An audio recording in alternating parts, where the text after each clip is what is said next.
Throughout history, some deaths have been so bizarre that they seem almost fictional.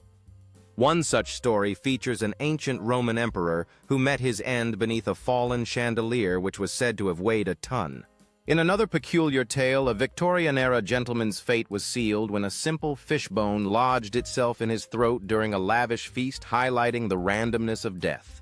Among the strangest deaths was that of a scientist who, while experimenting in his lab, triggered a cataclysmic explosion, leaving onlookers in utter disbelief as chaos unfolded. One particularly unbelievable story recounts the tragic fate of a clown who, while entertaining at a children's party, took a misstep and fell into a pool, leaving everyone stunned.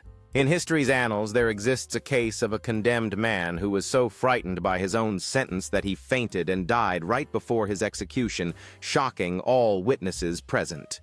One of the most peculiar deaths involved a sailor whose journey took a bizarre turn when a gigantic seagull knocked him off his vessel, leading to an unexpected end at sea.